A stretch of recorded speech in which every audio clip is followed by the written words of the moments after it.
តើថ្ងៃនេះអ្នកនឿយហត់ណាស់មែនទេ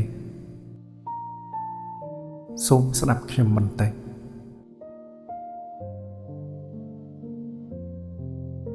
ថ្ងៃនេះប្រសិនបើអ្នកមានអារម្មណ៍ថានឿយហត់ឬចិត្តមិនស្ងប់សូមអ្នកអង្គុយចុះឬក៏អាចគេងបន្តិចក៏បាន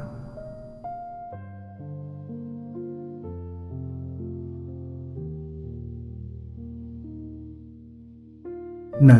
ពេលនេះសូមធ្វើការដកដង្ហើមជាមួយខ្ញុំដកដង្ហើមមួយវែងអ្វីដែលធ្វើឲ្យអ្នកពិបាកចិត្តសូមទុកវាមួយឡែកសិនចុះរាត្រីនេះអ្នកមិនចាំបាច់ដោះស្រាយអ្វីទាំងអស់ថ្ងៃនេះអ្នក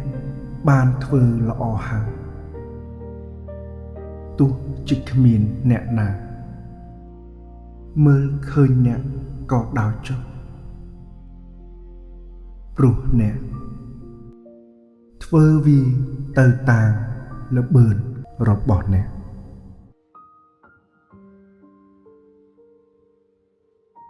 រាត្រីនេះសូមអនុញ្ញាតឲ្យខ្លួនឯងបានសម្រាកថ្ងៃស្អែកគឺជាថ្ងៃថ្មីជាឱកាសថ្មីសម្រាប់ចាប់ផ្ដើមម្ដងទៀតសូមសម្រាកឲ្យបានលង់លក់និងទទួលបានសុបិនល្អខ្ញុំនៅទីនេះគឺដើម្បីអ្នក